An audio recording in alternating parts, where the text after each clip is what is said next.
오늘 말씀드릴 내용은 기도는 어떻게 하나요? 책의 113페이지에 나오는 약사열애불에 관련된 이야기를 해드릴 거예요. 약사열애는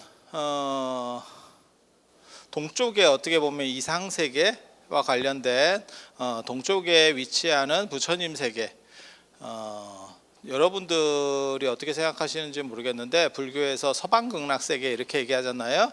근데 그 서방이라는 개념이 굉장히 좀 특이한 개념이에요. 보통은 그런 얘기 들어보셨어요? 이제 머리를 사람들이 아파트나 이런 데서 방에서 머리를 어느 쪽으로 놓고 자요? 그러면 동쪽 아니면 남쪽? 이렇게 얘기하지 서쪽이나 북쪽으로 머리 놓지 않는다 이런 얘기? 그냥 쓸데없는 얘기인데 그게 이제 북쪽이라고 하는 데가 약간 추운 기후, 그러니까 지금 우리나라 생각하시면 돼요. 그래서 북쪽에서는 그 춥고 음한 기온이 내려온다라고 생각을 했어요. 그래서 동대문, 남대문, 서대문은 있어도 북대문 얘기는 잘 못 들어보셨을 거예요. 동쪽에 흥인지문, 남쪽에 숭례문, 서쪽에 도림문, 북쪽에도 문은 있습니다. 단지 그 문을 열지 않는 거예요. 그게 이제 홍지문이라고 하는 문이 있는데 거기에는 보통 때는 열지 않고 시신이나 이런 거를 뺄 때 이렇게 나가는 문으로만, 그러니까 문은 있는데 쓰지 않는 거야. 그래서 지금도 오늘날까지도 우리가 북대문 얘기는 잘 못 들어본 거예요. 왜? 거기는 동서남북으로 다 문을 만드니까 만들기는 만들어 놓는데 거기 안 좋은 기운이 들어오니까 막아 놓은 거예요. 이게 동아시아의 인식이라고 보시면 돼요. 그래서 동아시아 사람들은 남쪽을 기본적으로 좋아합니다. 그게 이제 문화적으로 남아있는 게 오늘날까지도 남아있는 남향집에 대한 선호, 양명하다라고 하는 거예요. 양기 이렇게. 그래서 그 시작이 어디에서부터 시작이 되냐면 주나라 때, 하나라, 은나라, 주나라 들어보셨어요? 하나라는 지금까지도 역사적으로 완전히 인정되지 못한 나라예요. 그래서 은나라를 처음에는 상나라라고 했었고, 상나라, 그리고 나중에 수도를 은허로 옮깁니다. 낙양성 정주 쪽입니다. 그쪽으로 옮기고 나서 은나라, 그러니까 수도 이름을 따서 그냥 은나라라고도 했어. 원래 이름은 상나라인데, 그래서 여러분이 아시는 은허의 발굴, 중국 황하문명 하면 은허 이렇게, 이렇게. 그래서 그 전에는 뭐 홍산 문명이라든지 이런 것들에 대해서 얘기들은 있지만 아직 인정받고 있지는 못해요. 그러니까 문명이라고 할 정도면 우리 같이 무슨 뭐 고인돌 나오고, 우리도 강화화순의 고인돌 유적, 전 세계 최강의 고인돌을 우리가 갖고 있어. 그러면 어떻게 보면 그런 거성 문화를 쓸 정도면 상당히 강력한 군장 리더가 있었다는 의미인데, 그런 걸 가지고 하나의 거대한 문명이다라고 얘기하진 않아요. 그래서 그런 걸 만약에 인정받을 수 있으면 우리가 전 세계에서 가장 오래된 문명권 중에 하나를 가지게 되는 거예요. 근데 그렇게는 하지 않습니다. 그래서 다 룰들이 있어요. 그렇게 어떤 기준 정도가 되어야지 라고 하는 룰들이 있어요. 그래서 중국의 그 은나라가 있고, 그 다음에 그 은나라 다음에 나오는 게 이제 주나라. 그리고 은나라가 처음에 상나라라 그랬잖아요. 상나라. 그래서 그 상나라가 상나라가 나중에 주나라에게 망한 뒤부터는 이 사람들이 떠돌아다녀요. 나라가 전복됐기 때문에 이렇게 유랑합니다. 그렇게 떠돌면서 뭘 했냐면 장사를 했죠. 그래서 거기서 나오는 지금까지 쓰는 말이 상나라 사람이라는 뜻입니다. 상인이라는 표현이 상나라 사람이라는 뜻이에요. 그러면 그게 떠돌아다니면서 장사하는 사람, 그리고 나중에는 그게 시전을 열어서 정착해서 장사하는 사람으로까지 지금 그렇게 퍼져 있어요. 그래서 주나라가 나중에 이제 들어서게 되는 거고, 그 주나라에서 주나라는 천자라고 불렀습니다. 그러니까 황제를 천자라고 불러. 지금 여러분이 아시는 황제라는 표현은 진시황이 처음으로 사용한 명칭이에요. 그래서 중국에 전설적인 아주 대단한 성군들이 있다는 거예요. 그냥 전설이에요. 중국의 전설. 그거를 삼황오제라고 하거든요. 삼황오제. 그래서 그거를 뒤에 것만 따서 사망의 황, 오제의 제를 따서 황제, 진시황은 그 사망 오제를 엎은 것만큼 세다. 이렇게 해서 황제라는 표현이 처음으로 나오는 거예요. 그래서 진시황 이전 시대에는 황제라는 표현이 없어요. 그래서 진시황은 천자, 주나라 때는 천자라고 불렀어요. 하느님의 아들, 하느님의 어떻게 보면 지상 통치권자, 하느님을 대신해서 지상의 권력을 위임받은 사람, 그래서 천자라는 표현들이 있었고, 그리고 이 천자가 정사를 보는데 대전, 우리 이런 사극 같은 데 보면 경복궁 근정전, 창덕궁 인정전 뭐 이렇게 해서 그걸 대전이라고 하잖아요. 대전. 신하들이 이렇게 개인적으로는 신하들이 이렇게 앉아 있었겠나 싶은 생각이 있는데 서 있었지 싶거든요. 어디 임금 앞에 서서 앉아서 이렇게 하기는 좀 그럴 것 같고 서 있었을 거라고 생각을 해요. 그래서 그렇게 이제 대전 회의하는 거 있잖아요. 그 우리 사극 보면 다 보시죠. 그렇게 사극에 그렇게 그 대전 안에 들어가는 사람이 A급입니다. 거기에 정삼품까지 들어갈 수 있어요. 1품, 2품, 3품. 종 이렇게 하거든. 정삼품, 종삼품, 그러니까 종삼품까지는 못 들어가는 거야. 정일품, 종일품 이렇게. 장관, 차관 이런 식으로 그렇게 해서 3급, 정삼품까지 딱 그 안에 들어가. 그래서 그 안에 들어가면 당 위에 들어간다 그래서 당상관이라고 합니다. 당상관 들어보셨죠? 그러니까 그 정도면 어떻게 보면 요즘으로 치면 국무위원급 레벨이 올라갔다. 그러니까 임금하고 볼 수 있는 정도 거리까지 올라간 거죠. 대단한 사람들이에요. 괜찮은 사람들. 그리고 이제 그 당에는 못 들어가지만 공무원 이제 직급이 좀 낮아가지고 종3품부터 이렇게 쭉 내려가는 사람을 당하관이라고 합니다. 못 들어가는 거죠. 그 회의에 핵심 회의에 못 들어가는 사람들. 그렇게 해서 그 천자가 정사를 보는 그 집 이름을 명당이라고 했습니다.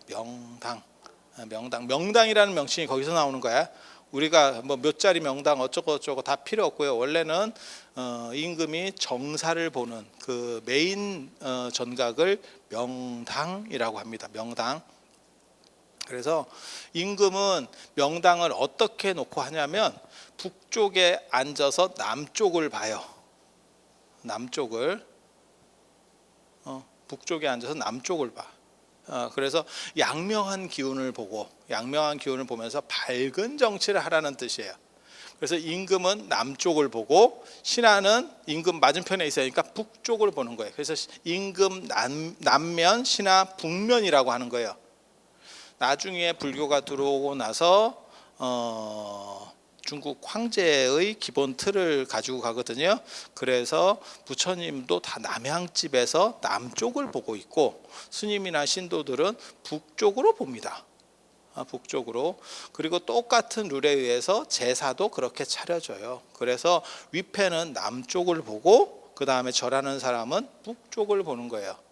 이 방향이 바뀌면 싸가지가 바가지가 됩니다. 그러니까 제사를 지내는데 방향을 바꿔서 예를 들어서 절하는 사람이 남쪽으로 절을 하잖아요. 그렇게 되면 그거는 위계 자체가 어른보다도 더 높은 사람이 되어버리는 거예요. 이게 자리에 의해서. 이제 꼭 이런 얘기하면 이제 무슨 마음이 중요한 거지. 마음 됐고요. 이런 거는 기본적인 룰과 관련된 거예요. 룰과 관련된 거. 그래서 그렇게 가는 거예요. 그래서 그런 정도 이해를 하시면 되고, 그래서 위패를 남쪽으로 모셨다고 가정을 했을 때 홍동백서라는 그런 개념이 나오는 거예요. 남쪽으로 모시지 않으면 홍동백서가 만들어질 수 없어요. 그리고 왜 홍동백서냐? 빨간색은 동쪽, 해 뜨는 쪽. 그래서 빨간색, 밝음 쪽. 그 다음에 백서는 서라고 하는 게 그거는 이제 거기서는 흰색으로 놓는 거는 이제 오행 때문에 그래요. 그래서 서백금이에요. 서쪽은 금이고 백색, 그래서 홍동 백쪽, 흰 거는 서쪽, 그 다음에 좀 붉은 쪽은 이제 동쪽, 뭐 이런 식으로 남향했다라고 하는 것을 기준으로 해서 위패가, 그러니까 뭘 얘기하려고 하는 거냐면, 주나라의 그 임금이 살던 그 방식이, 그 왕조는 없어졌지만 불교로도 남아 있고 위패로, 그 제사문화로도 지금까지 남아 있구나 라는 거를 알 수 있어. 그러니까 주나라가 생각보다 대단한 기준을 정하는 나라였네 라는 정도 생각을 하시면 돼요. 그리고 동아시아는 약간 일조권이 모질러요. 그러니까 약간 추워. 그렇다 보니까 따뜻한 걸 선호하고 밝은 걸 선호하고, 그래서 지금까지 남아있는 게 남향에 대한 선호, 남향집에 대한 선호. 그런데 아이러니하게도 지금은 남향집들이 다 일조권 때문에 건물을 제대로 못 져요. 북향집은 지 맘대로 짓고, 그리고 남향이 돼가지고 햇빛이 너무 많이 잘 들어오면 이거 미친다 진짜. 이 세상에 햇빛같이 강한 게 없어. 뭐 사진이든 뭐든 뭐 다 걸어만 놓으면 싹 애들이 이렇게 하얗게 질려가지고, 누가 그래서 그 얘기 하던데, 누가 밥 먹다가 뭐 이렇게 고춧가루 같은 걸 좀 떨어뜨렸어. 김치국물 같은 거를 떨어뜨리니까 버뜩 가서 빨면 된대. 빠는데 이게 잘 빠지나 안 빠지니까 누가 뭐라고 얘기하냐면, 이거 햇빛에 말리면 된다. 그런 얘기 들어보셨죠? 햇빛에 말리면 되는 게 아니고 인생이 슬픈 겁니다. 정상적이면 안 흘립니다.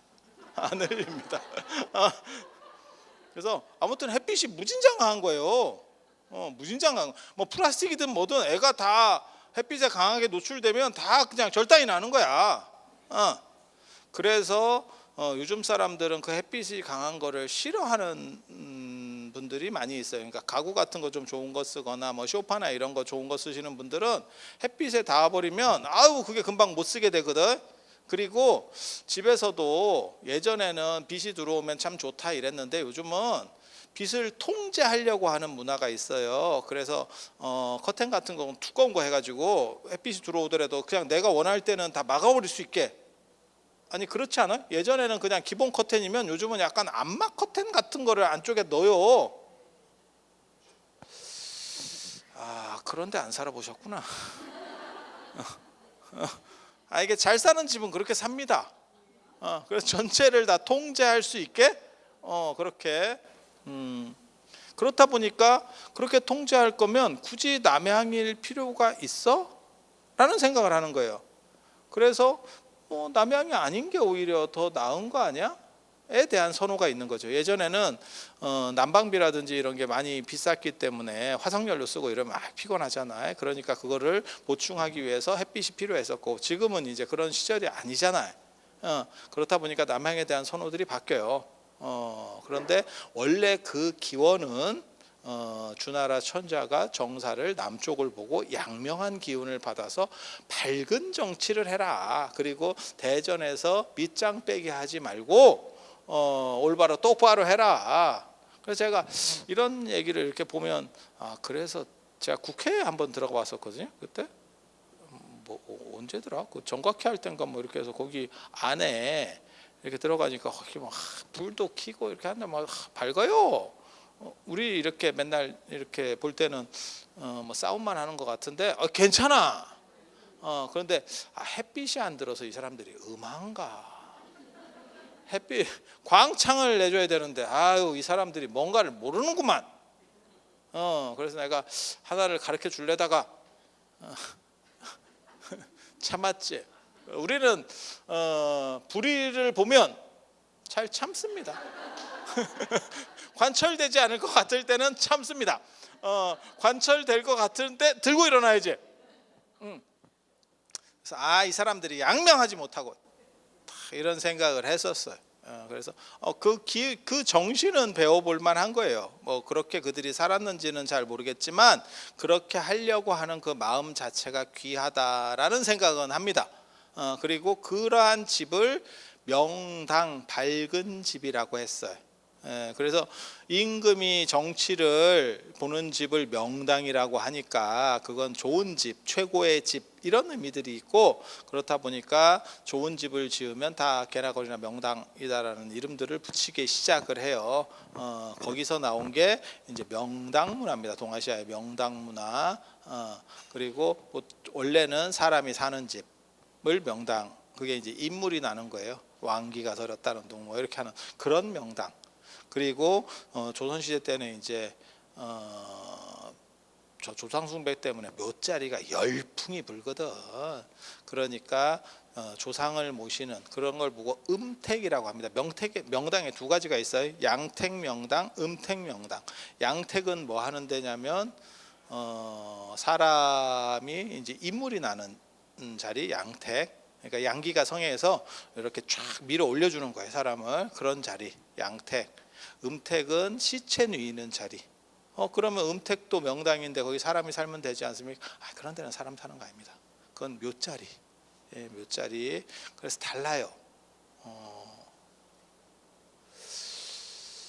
그래서 제가 예전에 그런 얘기 해드렸었는데, 고종 아버지, 대원군 아버지 그 남영군 묘를 절터를 밀고 써가지고 뭐 2명의 황제가 난다라고 어쩌고 그 명당이라는 그 영화에서 나왔었죠.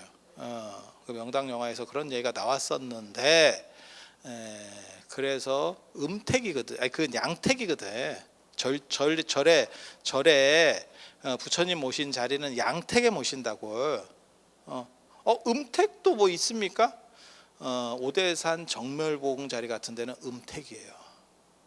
음택이에요. 그래서 사실은 발복하고 이런 거 하는 자리하고는 약간 또 달라요. 그래서 기도는 원래 월정사하고 상원사사 하는 거고, 이제 저기는 중대 정멸봉 같은 데는 원래는 참배. 그러니까 그게 가능합니까? 이렇게 그게 뭔 차이가 있습니까? 뭐 생각하시면 되면 조선시대 때 양반인데 우리 집이 있는 거, 내가 사는 집이 있는 거고 선산이 있는 거예요. 선산 가서 살지는 않잖아. 뭔 뜻인지 아시겠죠? 정확하게 영역이 구분되죠. 그게. 예. 선산을 집 옆에다 놓으면 어떻습니까? 그런 집 조선시대 때 없어. 없어. 어디 무덤을 집 옆에다 놓는 데가 어디 있어? 없어. 그래서 그게 음택 양택이 구분되는 거예요. 원래는 구분되는 거예요. 그래서 흥선대원군이 좀 어떻게 보면 정신을 못 차리는 행동을 했지. 그게 그때 내가 태어났으면 나한테 물어봤으면 내가 가르쳐줬을 건데, 이상한 직관을 만나가지고 저 쓸데없는 짓을 했어. 그래서 절터를 밀고 거기다 남영군 묘자리를 썼는데 거기서부터 사건이 터지기 시작하잖아. 오르페스라고 하는 저 사람이 와가지고 도굴을 하려고 했잖아. 남영군묘 도굴 사건. 그것 때문에 대원군이 뚜껑이 열려가지고 지금도 아버지 무덤이 도굴되려고 했어요. 이러면 미칠 것 같은데, 조선시대 인식에서 그거 못 참지. 그래서 그때 척합이 세우면서 쇄국 정책으로 바뀌는 거예요. 저 오랑캐 놈들하고는 도저히 저 어떤 금수 같은 것들이다. 아니 묘자리를 파는 놈이 어디 있어 세상에. 그래서 척합이에 보면 그렇게 나온다고. 서양이 침략했는데 주하 공격하지 않고 화친하자고 하는 놈들은 다 매국노다. 양이 침략, 비전즉화, 주하 매국이라고 그렇게 해서 척합의를 만드는 거예요. 그런 거 역사책에서 한 번씩 들어보셨잖아. 그렇게 사연이 나오는 거고, 두 사람이 실제로 고종, 순종이 황제가 됐지만, 2명의 임금이 나긴 났지만 둘 다 비운으로 죽었죠. 맞다, 내가 그거 생각했는데 결국은 저 순종하고 고종이 약간 상태가 안 좋게 되는 게, 순종은 그 커피 먹고 그 커피에 독 타가지고, 그런 얘기가 적혀 있어요. 왜냐하면 독은 그 당시만 해도 무생무취의 독이라는 게 없어. 그렇다 보니까 독을 넣게 되면 음식 맛이 바뀌어요. 그런데 커피는 그 당시에 새로 들어왔고, 그 당시 커피는 에스프레소입니다. 아메리카노가 아니고. 아메리카노는 요즘 먹기 시작한 거예요. 이탈리아에서 아메리카노를 구정물이라고 불렀다. 이런 얘기 못 들어보셨어? 제가 2000년대 초반에 유럽에 갔을 때 아메리카노가 없었어요. 근데 요즘은 개나 거리나 다 아메리카노로 바뀐 거지. 그러니까 물 탄 거지. 우리식으로 말하면 양주에 물 탄 게 그런 약간 저급한 거 그게 아메리카노지. 그래서 약간 그거 못 배우고 덜 떨어진 것들이 먹는 거 이렇게 했는데 이제 지그들도 먹고 있더라고. 그래서 내가 전에 그런 얘기 해줬는데 저 초반에 유럽 여행 간 사람 그 패키지 여행 가가지고 아침에 그 공짜 뷔페 나오는 거 있잖아. 그지 같아요. 왜냐면 싼 데 가니까. 그래 거기 누르니까 커피가 나오고 이러니까 커피는 그래도 밥 먹고 우리는 약간 숭늉빌로 커피를 마시잖아. 그래서 누르니까 뭐 병아리 눈물만큼 나오고 그래갖고 3번 눌러서 이만큼을 해서 종이컵 한 꼬풀을 먹었대잖아. 그래놓고 그 다음날 잠을 못 자가지고 그날 저녁에 이게 뭔가 이것들은 더럽게 쓰게 먹는구나 이렇게 그게 에스프레소죠. 저도 처음에 에스프레소에 적응을 잘 못했어요. 커피를 이렇게 지금도 저는 연한 걸 먹는데 에스프레소 그러니까 그 유럽에 가니까 에스프레소밖에 없어. 시키면 에스프레소밖에 안 나온다니까. 아메리카노가 아예 선택권이 없다니까. 그래서 그거를 관광버스 안에서 커피가 나오는 자판기가 있는데 그것도 에스프레소만 나와. 그리고 잔 자체가 요만하기 때문에 거기다 물을 타서 먹으면 되는 거 아닙니까? 없어, 못 타. 그거 모르는 소리예요. 그럼 종이컵을 달라고 그래서 뭐 거기다 해서 먹으면 돼. 야, 그걸 외국에서 그게 되냐? 그게 한국에서 자판기에다가 종이컵 하나 더 주시면 안 돼요? 에이씨, 뭔 개풀도 먹는 소리야. 그래서 그때 에스프레소 먹는 거를 제가 좀 배웠지. 이렇게 딱 이제 한 입에 딱 덜어놓고 설탕을 넣고 설탕을 젓는 게 아니야. 딱 설탕을 그냥 밑에 고이게 해가지고 딱 마시면서 맨 끝에가 달콤하게 싹 들어가는 거야. 이렇게 이제 이렇게 뭐 그런 식으로 했었는데 그거 괜찮더라고. 계속 먹으니까. 그리고 그게 유럽이 우리나라보다 내가 보기에는 원두가 좋아요. 그런 이제 향료 음식이잖아. 향 음식인데 원두가 좋으면 이게 어차피 그 향 때문에 먹는 거 아니에요? 그래서 그게 감미로운 향이 밑에서 이렇게 올라와. 이게 한 1시간 정도는 이렇게 싹 기관지를 타고 이렇게 올라오는 게 있어요. 우리 어렸을 때 그런 거 경험해 봤는데 우루사나 이런 거 잘못 먹으면 밑에서 뭔지 아시죠? 자꾸 이렇게 약 먹은 느낌이 나지 막 이러면서 뭐 이런 거 비슷해. 이게 굉장히 괜찮아. 그래서 그렇게 하고 거기 이제 시나몬 막대기도 주거든요. 그럼 시나몬 막대기하고 뜯어 먹으면서 시나몬 계피하고 달라요. 계피는 매운맛이 나고 시나몬은 단맛이 납니다. 그래서 이렇게 먹고 그게 이제 그 가루를 뿌려 먹으면 비엔나 커피잖아. 오스트리아 비엔나. 내가 희한하게도 그렇게 문명인은 아닌데 절쪽으로 오면 문명인이야.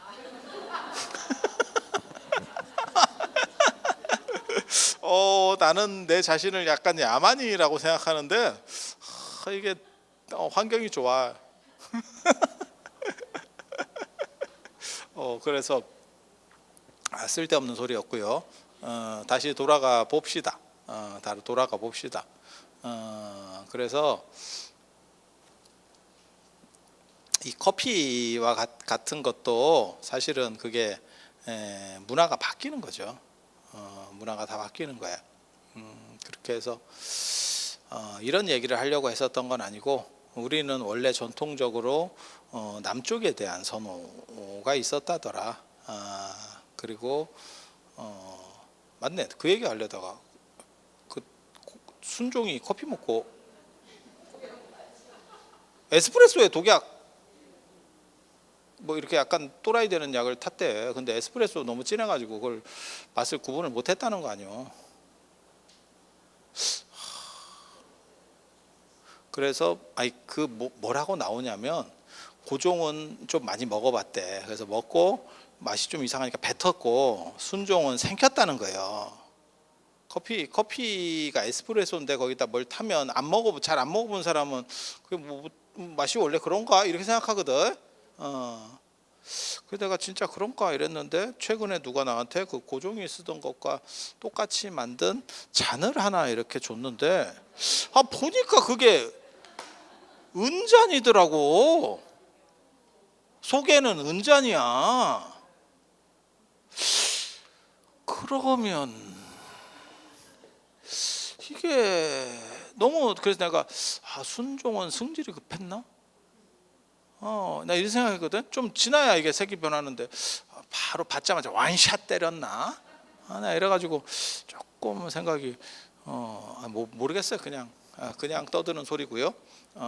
그래서 결국은 양택에 저 음택에다가 무덤을 써야 되는데 남원군묘를 양택에 써서 그러니까는 직관이 반밖에 못 본 거지.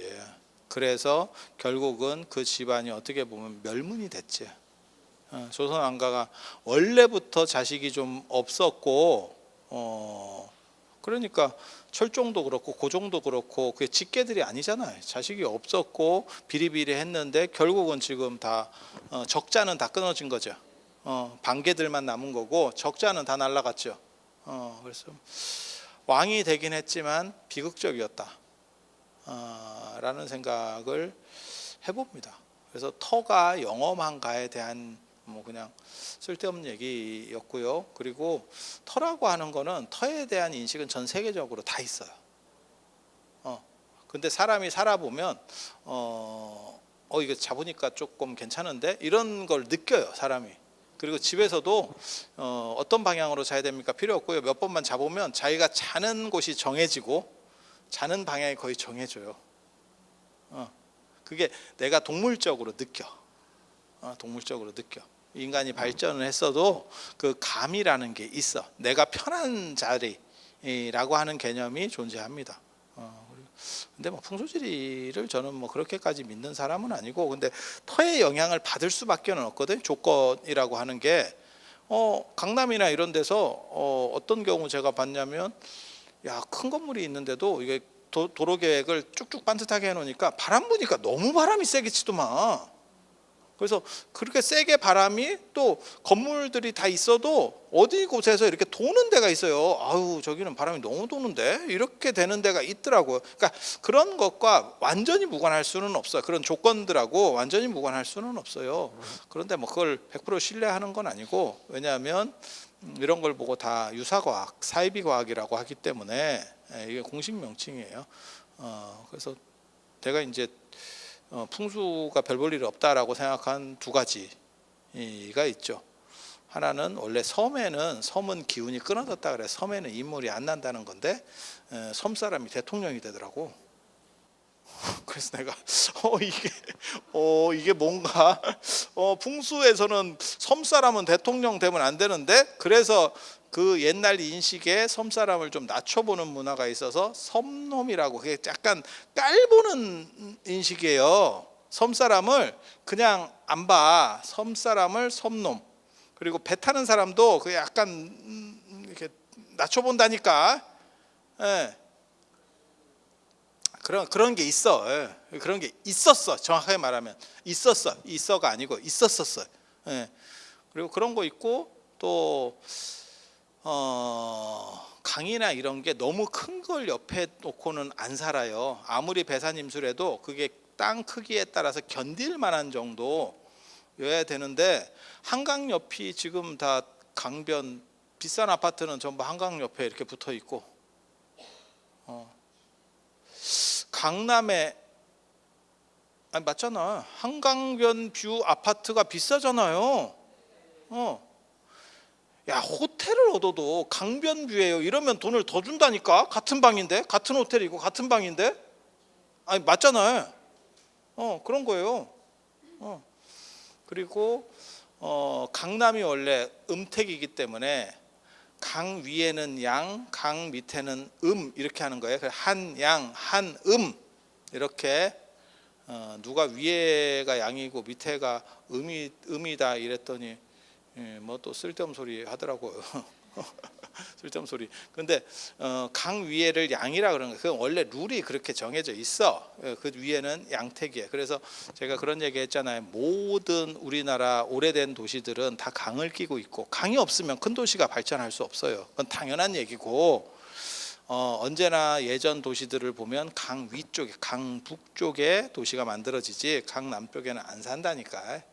그래서 강 북쪽에는 사람이 사는 데고 강 남쪽에 무덤 같은 경우를 쓰거나 이렇게 그렇게 발전시켜서 나간 게 동아시아의 기본 룰입니다. 기본 룰. 그런데 지금은 강남이 강북보다 압도적으로 좋죠. 그러니까 풍수지리가 별로다라고 생각한 거 세 가지를 저는 본 거예요. 섬 사람이 대통령이 되더라. 원래는 그게 기운이 단절돼서 안 돼야 되는데, 그리고 강변 옆에 있으면 그게 물에 의해서 다 쓸려 나간다는 거거든요. 기운이 다 쓸려 가지고 다 깨진다는 거거든.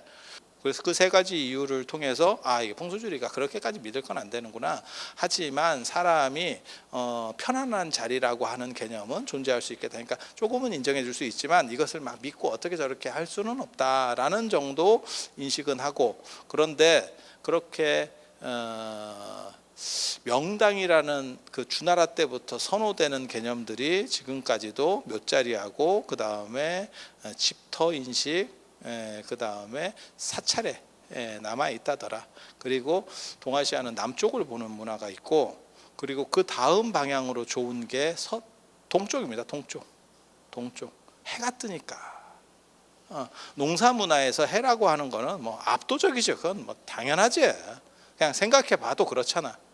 그래서 태양 숭배라는 거는 전 세계적으로 거의 다 있는 거고, 그런데 태양이 그렇게 카리스마가 있진 않아요. 카리스마는 벼락입니다. 태양은 너무 애가 정직해. 그래서 중요하긴 한데 좀 만만한 거지. 동선이 뻔히 보이지. 이게 들쭉날쭉해야 이걸 어떻게 좀 잘해봐야 될 건데 이렇게 생각할 건데, 아버지 용돈하고 아버지가 주는 용돈하고 비슷한 거지. 정해져 있는 거야. 뭐 어쩌라고 이렇게 가는 거죠. 그래서 태양에 대한 선호는 그렇지만 다 있었어요. 하지만 태양이 최고신으로 올라가는 경우는 생각보다 많지가 않아요. 왜냐하면 이게 변덕스럽고 재앙을 막 초래하고 뭐 이런 게 있어야 이렇게 좀 무서워하는 게 있는데, 너무 애가 정직해, 일정해. 그래서 그게 잘 안 발달하는데, 아무튼 태양에 대한 선호가 있고, 그래서 동아시아에서는 부상이라고 하는 나무에 태양이 걸려 있고 거기서부터 해가 떠요. 이렇게 그런 이야기들이 회남자나 뭐 산해경이나 보면 다 나오거든요. 그래서 남향에 대한 선호, 그 다음에 동쪽에 대한 선호가 있어. 그리고 요 이야기는 반대로 얘기하면 북쪽과 서쪽은 별로 안 좋아했구나. 그래서 우리도 서대문보다는 동대문이 훨씬 익숙한 명칭입니다. 남대문이 제일 크지. 그래서 지금은 국보나 보물 명칭이 없어졌어요. 그런데 남대문이 국보 1호. 그리고 얼마나 세면 불났는데도 불구하고 국보를 유지하고 있다니까. 이게 미친 나라예요. 내가 문화재위원도 여러 번 했지만 불탔으면 끝이지. 불탔는데 아깝이. 그러니까 국보. 그게 어딨어. 세상에 그런 게 어딨어. 이게 뭐 하는 짓인가 싶고, 그 대신 그 다음에 동대문이 보물 1호입니다. 그리고 인의예지신에 맞췄기 때문에 동쪽에 흥인지문, 남쪽에 숭례문, 서쪽에 도내문, 북쪽에 홍지문, 중앙에 보신각. 그래서 인의예지신 오상이라고 하는 거예요. 거기에 맞춰서 설계를 했었던 거고, 뭐 그런 정도 알아두시면 되겠고, 그래서 서쪽 숭배라고 하는 개념, 서방 정토라고 하는 거는 실제로는 굉장히 특이한 문화다라고 보시면 돼요. 왜? 전 세계적으로 서쪽을 좋아하는 경우는 별로 없어요. 왜냐하면 서쪽은 북쪽은 춥다라는 의미가 있고, 이거는 지금 이제 북반구 문화에서 그래요. 북쪽에서는 찬 기운이 내려온다. 그래서 춥다, 죽음, 겨울 뭐 이런 의미가 있고, 그래서 북쪽에 대해서 약간 좀 꺼려하는 문화가 있고, 그 다음에 서쪽은 해가 지는 데니까 죽음에 대한 이게 동쪽에서 해가 떠서 서쪽으로 가는 거니까 인생 사요나라다라고 하는 생각이 있는 거예요. 그래서 별로 안 좋아한다고. 그런데 불교는 특이하게도 서방극락이다. 서방에 있는 극락세계가 어떻게 보면 부처님이 관장하는 인간 세계 중에서 최강은 극락세계다. 그리고 거기가 뒤따 좋다. 극락이잖아. 극은 지극하다. 즐거움이 야 행복한 세계야. 그런데 실제로는 저게 이제 약간 낚시가 있다. 왜? 제가 얘기했잖아요. 가면 공부만 딥다 한다더라. 공부를 해서 뒤떨어지지 않기 때문에 그 즐거움이 유지된다.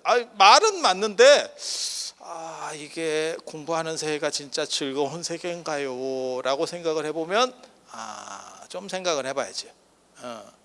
그래서 그쪽 가면 이제 공부 열심히 해야 되고 공부하기 싫지. 서방 극락이 왜 나오냐면 저가 이제 볼 때로는 아마 아리안 쪽에 이동 경로에서 서쪽을 경유해서 그 이란 쪽을 페르시아 쪽을 경유해서 인도로 들어오기 때문에 아마 그쪽 문화들에 대한 선호가 존재해서 그렇게 되는 게 아닌가. 그리고 인도는 서방 무역이에요. 그쪽으로 무역하는 거예요. 로마 쪽하고 이렇게 무역하는 거예요. 동쪽으로 무역을 안 합니다. 그래서 그쪽에 조금 뭐 어떻게 보면 발전된 곳, 뭐 새로운 문화 이런 것들과 관련해서 서방 선호가 좀 존재하지 않았었나를 그냥 추정만 해봐요. 그 대신에 뭐가 있냐면 서쪽 말고 원래부터 좋아할 만한 동방이 있죠. 인도는 남방 안 좋아합니까? 남방 안 좋아합니다. 남방이 진짜 너무 되지. 우리는 약간 위쪽이기 때문에 위도상 위쪽이기 때문에 남방이 필요한 상황이고 걔네는 보일러를 너무 떼지. 그러니까 이게 저쪽에 대한 선호가 남쪽에 대한 선호가 우리하고는 달라. 우리는 남대문이 동대문보다 큽니다. 그러니까 남대문이 정문인 거야. 우리 성의 사대문 안에서는 한양 도성의 사대문 안에서는. 그런데 저쪽은 별로 안 좋아해요. 그래서 제가 전에 그런 얘기를 제가 말씀을 드렸었어요. 저 서역, 그러니까 인도하고 중국의 경계선 쪽에 가면 저 서역에 실크로드 국가들이 있는데 뭐 호탄이라든지 안 그러면 뭐 구차라든지 이런 나라들이 있는데 그 나라들이 인도 영향도 받고 어떤 때는 중국 영향도 받는데 중국 영향을 받을 때는 절들이 남쪽으로 문을 내고 인도 영향을 받을 때는 동쪽으로 문을 낸다. 지금도 인도에 부처님께서 성도하셨다는 깨달음을 얻으셨다는 부타가야에 가면 거기 마하보디 대탑사가 있어요. 그게 금강보자사라고 나란다사, 그다음 비크라마실라 사원, 그다음에 오란다 푸티 사원과 더불어서 인도의 4대 사찰이에요. 그 금강보자사, 부처님께서 금강보자에서 깨달음을 얻으셨기 때문에 거기에 보면 마하보디 대탑이 있어. 근데 그게 탑만 있는 게 아니고 탑 전이에요. 탑 플러스 전각이라고. 그 안에 들어가서 예배할 수 있죠. 들어가서 예배할 수 있어요. 근데 그 주출입문이 어느 쪽이냐면 동쪽으로 나 있습니다. 동쪽으로. 그래서 인도는 동쪽이 정문이구나 라는 걸 알 수 있는 거예요. 우리는 남쪽 정문, 인도는 동쪽 정문. 그래서 이게 문화들이 다르구나. 그렇지만 인도는 동방에 대한 선호가 있었구나. 그러면 서방 극락 다음으로 무엇이 나오느냐? 동방이 나올 수밖에 없다. 그래서 동방의 약사 유리광열에 부처님이 사시는 정토. 그렇게 해서 오늘 약사 열애불에 대해서 얘기를 할 건데 시간이 다 됐네. 동방까지 오는데 힘들다.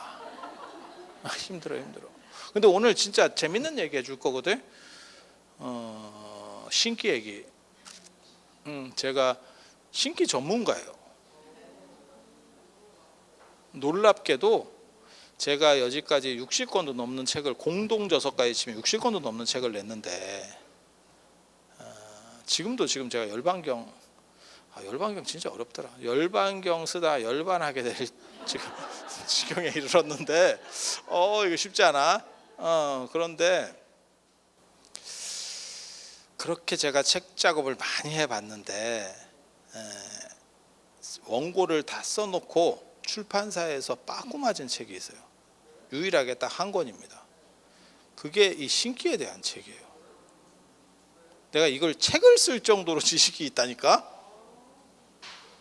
이거를 저는 사람들하고 일반 사람들하고 약간 달라. 제가 한국 문화를 한 10년 동안 대학에서 가르치면서 이러한 문화적인 것들, 한국의 전통 정신 문화와 관련된 것, 불교 이전에 그런 것들과 관련되고 그다음에 민속적인 것들을 대학의 과목으로 넣어야 된다라고 주장하는 사람 중에 하나였었고, 그거를 어떻게 그러니까 무속이나 이런 거를 정리해서 하나의 한국 문화적인 특징으로다가 끌어올려야 된다라고 생각했던 사람이어서 그런 것들을 좀 상당히 연구도 하고 이렇게 저렇게 그게 어떤 원리로 움직이는지 이게 무당분들이 좀 해주시면 좋겠는데, 그런 분들의 특징이